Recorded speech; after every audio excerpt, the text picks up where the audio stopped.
So বন্ধুরা, এখন গধূলি বিকাল, এই বিকালবেলায় আমি আমার প্রজেক্টে চলে এসেছি এবং এখানে এসেছি আমার কালকের যে কাজগুলো আছে সেই কাজগুলো দেখার জন্য। মূলত আমি করি কি, প্রতিদিন বিকালে আসি, এসে আমার পুরো প্রজেক্টটা আমি ঘুরে দেখি, তারপর আমি আমার গাছের সাথে কথা বলি। অনেকে বলতে পারেন যে ভাই গাছের সাথে আবার কথা বলেন কিভাবে? যদি গাছকে আপনার ভাষা আপনি বুঝাইতে পারেন তাহলে গাছও আপনার সাথে কথা বলবে। যে মনে করেন যে এই যে একটি গাছ, এই গাছের সাথে আমি কথা বলতে পারি। কিভাবে কথা বলতে পারি?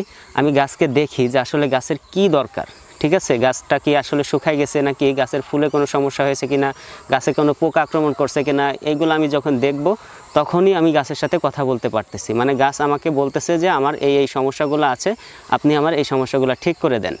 তো মূলত এভাবে আমি গাছের সাথে কথা বলি। তো বিষয় হচ্ছে কি, প্রতিদিন বিকেলে আমি আসি, এখানে এসে আমার পুরোটা জমি আমি ঘুরে দেখি এবং কোথায় কি আছে এগুলো আমি ফাইন্ড আউট করে যাই এবং কালকে আমার কি কাজ করতে হবে সেগুলো এখান থেকে আমি ডিসাইড করি। তো আজকে আমার প্রজেক্টটা আমি ঘুরে দেখলাম, আপনাদেরকেও ঘুরে দেখাবো। মূলত সর্বপ্রথম দেখেছি আমার সূর্যমুখীর যে বাগান আছে, সূর্যমুখী বাগানের সাইডে আমি বাসায় খাওয়ার জন্য কিছু বেগুন গাছ লাগিয়েছিলাম। সেই গাছগুলো একটু পরিচর্যা দরকার। সূর্যমুখী গাছগুলো এত বড় হয়ে গিয়েছে যাতে গাছের পরিচর্যা হচ্ছে না ঠিক মতো, সেখানে একটু কাজ করব। এবং আমার যে পেঁপের বাগান আছে, পেঁপের বাগানে একটু ঘুরে ঘুরে দেখলাম কতগুলো পেঁপে পেকেছে। মূলত আমি রমজানকে টার্গেট করেছি, রমজান মাসে আসলে ফলের দাম একটু বেশি থাকে, তখন আমি পেঁপেগুলো হারভেস্ট করব এবং দেখতেছি আসলে আমার কতগুলো পেঁপে পেকে গেছে। তো মূলত পেঁপে বেশি পেকে গেলে আমি সেগুলোকে ছিঁড়ে নিয়ে যাই এবং আমি চেষ্টা করতেছি এখানে রাখার জন্য। আর আরেকটা বিষয় হচ্ছে, আমার এখানে কিছু 12 মাসি সিডনেস লেবু গাছ আছে। সেই লেবু গাছগুলো আমি সুন্দর করে দেখলাম যে আসলে লেবু গাছগুলো কোনো পরিচর্যার দরকার আছে কি না। তো লেবু গাছে ফুল আসতেছে, এখন আবার লেবু গাছে পোকাও আক্রমণ করতেছে। তো এই টাইপের গাছগুলোকে এখন স্প্রে করা যাবে না। কোনো গাছে যদি ফুল থাকে তখন কিন্তু সেটাকে পোকানাশক স্প্রে করা যাবে না, তাহলে কিন্তু ফুলের পরাগায়ন হবে না, আর পরাগায়ন না হলে কিন্তু ফল হবে না। তো এগুলো বুঝতে হবে। তো মূলত চলেন কালকে আমি কি ধরনের কাজগুলো করব এবং আমার সেই বেগুন গাছগুলো আপনাদেরকে দেখাই। সেগুলো দেখলে আপনাদের অনেক ভালো লাগবে। এবং সূর্যমুখী যে ফুলগুলো আছে, ফুলের কি আপডেট আছে। এবং এখানে আমি কিন্তু মালয়েশিয়ান জাতের সরিষা গাছ এনে লাগিয়েছিলাম, সেগুলো বেশ বড় হয়েছে, সেগুলো আমি একটু দেখে গেলাম। তো বন্ধুরা, আপনারা যারা এই টাইপের ভিডিওগুলো পছন্দ করেন তাদের কাছে অনেক ভালো লাগবে, কারণ কৃষি ক্ষেত খামার আমার কাছে অনেক ভালো লাগে। এটার প্রেমে পড়ে গেছি আমি। মূলত প্রতিটা গাছের সঙ্গে আমার কথা বলতে ভালো লাগে এবং গাছ যখন আমার কাছে চায় যে আমাকে এটা দেন ওটা দেন, তখন আমার খুবই ভালো লাগে। এটা শুধু একমাত্র তারাই বুঝতে পারবে যারা গাছপ্রেমিক আছে, কারণ প্রতিটা গাছপ্রেমিক মানুষই গাছের সঙ্গে কথা বলতে পারে এবং গাছের ভাষা বোঝে। ঠিক আমিও বুঝি আমার গাছ কখন কি চাচ্ছে, এগুলো নিয়ে আমি অনেক গবেষণা করি, ঠিক আছে। তো আমি আমার গাছগুলো আপনাদেরকে দেখাবো। আমার এখানে কিন্তু চুই ঝাল গাছ আছে, খুলনা যে বিখ্যাত চুই ঝাল, সেই চুই ঝাল গাছগুলো আছে, সেগুলো আপনাদেরকে দেখাবো। তো আমি এইগুলাকে ফাইন্ড আউট করে আমি কালকে এইগুলার কাজ সেট করব। অনেকে আমার সেই কাজগুলো দেখতে চান, মূলত সেই কাজগুলো আমার এই চ্যানেলে খুব একটা আসে না। আমার আরও একটি চ্যানেল আছে, সেই চ্যানেলটির নাম হচ্ছে ন্যাচারাল অ্যাগ্রো লিমিটেড। সেখানে কিন্তু আমার এই প্রজেক্টের A to Z সমস্ত ভিডিও আপনারা পেয়ে যাবেন এবং সেগুলো দেখলে আপনাদেরকে অনেক ভালো লাগবে।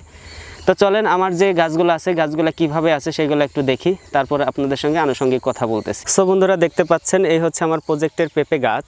তো পেঁপে গাছগুলো আমি দেখে যাচ্ছি আসলে পেঁপে গাছের কোনো ধরনের সমস্যা আছে কিনা। তো পেঁপে গাছ দেখে বুঝলাম যে আমার এখন পর্যন্ত আমার পেঁপে গাছে কোনো সমস্যা নেই এবং পেঁপেগুলা পাকতে শুরু করছে। এবং আমি যদি এটা নিচে আপনাকে একটু ধরে দেখাই, তো নিচে দেখতে পাচ্ছেন পেঁপে গাছে একটু পানি দরকার প্রয়োজন, কারণ আমি কালকে এটাকে পানি দেবো ভেবে রেখেছি। তো এই টাইপের যত সমস্ত গাছ আছে সমস্ত গাছে কালকে আমি পানি দিয়ে দেবো, কারণ আমাকে গাছে বলতেছে যে আমার পানি লাগবে। কারণ প্রতিটা জিনিসেরই সঠিক পরিচর্যা আছে, সঠিক পরিচর্যা না করলে আসলে কোনো জিনিসই সঠিকভাবে হয়ে ওঠে না। তো দেখেন এই যে গাছগুলো দেখতে কত সুন্দর আছে, নিচে দু একটা পেঁপে পেকেও গেছে।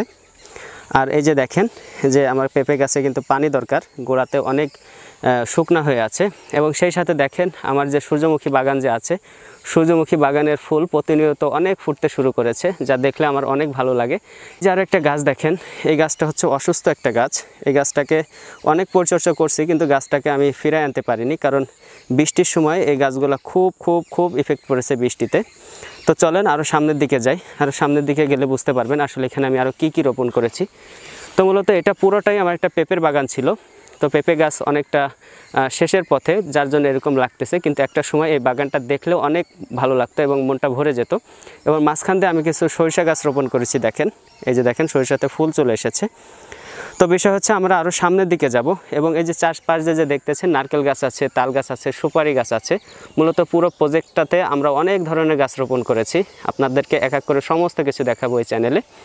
তো চলেন মূলত আমরা যে কাজে যেতে চাচ্ছিলাম সেই কাজে যাই। এই যে দেখেন সূর্যমুখীগুলো দেখলেই মনটার ভিতরে অনেক ভালো লেগে কাজ করে। দেখেন কত সুন্দর হয়েছে। সো বন্ধুরা দেখেন এখানে একটা বেগুন গাছে বেগুন হয়েছে। তো বেগুনটা মনে হয় বয়স হয়ে গেছে, দেখলে মনে হচ্ছে এই যে পেকে গেছে। তো এটা অনেকটা চোখে দেখতে পারিনি তখন। তো এটা বয়স হয়ে গেছে, এটা আর খাওয়া যাবে না। তবে যদি এই বেগুনটা আমি রেখে দিই সেক্ষেত্রে আমার গাছে আর কোনো বেগুন আসবে না, কারণ সমস্ত খাবার এই বেগুন গাছটা খেয়ে ফেলবে এই ফলটা পাকানোর জন্য। তো এটাকে আমি ফেলে দিলাম। তো এটা হচ্ছে আমার যে সূর্যমুখী বাগান, সেই সূর্যমুখী বাগানের সাইড দিয়ে আমার কিছু বেগুন গাছ রোপণ করা আছে, সেগুলো আপনাদেরকে দেখাচ্ছি। এই যে এই সিরিয়ালটায় আমার কিছু বেগুন গাছ আছে। তো এই সিরিয়ালটায় যে বেগুন গাছগুলো আছে, এই বেগুন গাছগুলোতে একটু পরিচর্যা দরকার। এই যে দেখেন প্রতিটা গাছে কিন্তু এই যে বেগুন চলে আসছে। এই যে দেখেন এই সূর্যমুখী গাছগুলো যদি না থাকতো সেক্ষেত্রে প্রতিটা গাছে অনেক বড় বড় বেগুন থাকতো। এই যে দেখেন গাছগুলো কিন্তু এখানে রোপণ করা আমার।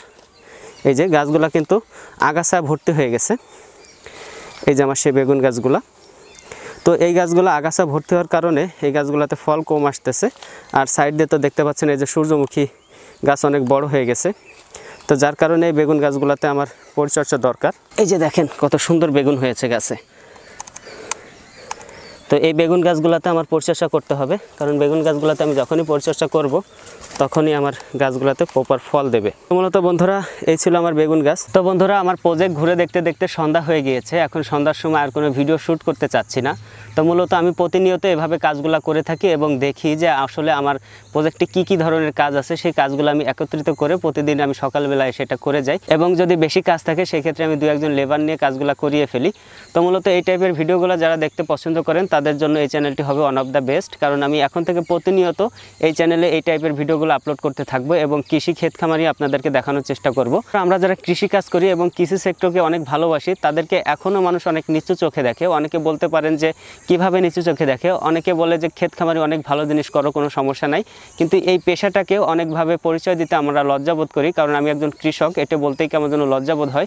তার একটাই কারণ হচ্ছে মানুষ অন্য চোখে দেখে, বাঁকা চোখে দেখে। আপনি যদি কোনো সরকারি চাকরি করেন অল্প বেতন হোক তাতে আপনার অনেক সম্মান দেয়, কিন্তু একটা কৃষক যখন এখান থেকে লাখ লাখ টাকা ইনকাম করে তখন তাকেও একটু নিচু চোখে দেখা হয়, কারণ সে কৃষি কাজ করে, ক্ষেত খামারি করে, মাটির সঙ্গে তার চলাচল এরকম একটা বিষয় হয়ে দাঁড়ায়। তো মূলত যে যা ভাবুক এগুলো আমাদের দেখার কোনো সময় নেই, কারণ আমার মনের ভিতরে যেটাই ভালো লাগবে আমি সেটাই করব এবং এভাবে আমি ভিডিও আপলোড করতে থাকবো। আপনাদের যদি ভিডিওগুলো ভালো লেগে থাকে তাহলে অবশ্যই কমেন্ট করে জানাবেন। এবং বন্ধুরা আমার যে প্রজেক্ট আছে এই প্রজেক্টের কি বিষয়গুলো আপনাদের ভালো লাগে খারাপ লাগে এগুলো আপনারা জানাবেন। জানাইলে আমি খুবই খুশি হব, কারণ আপনারা যখন নেগেটিভ কমেন্ট করবেন তখন আমি বুঝতে পারবো যে আসলে আমার ভুলগুলো কোথায়। সো বন্ধুরা ভিডিওটি ভালো লাগলে অবশ্যই লাইক কমেন্ট শেয়ার করবেন এবং পরবর্তী ভিডিওর জন্য অবশ্যই চ্যানেলটিকে সাবস্ক্রাইব করে রাখবেন, যাতে করে কোনো একটা ভিডিও আপনার মিস না হয়ে যায়। সবাই ভালো থাকবেন, সুস্থ থাকবেন। আল্লাহ হাফেজ।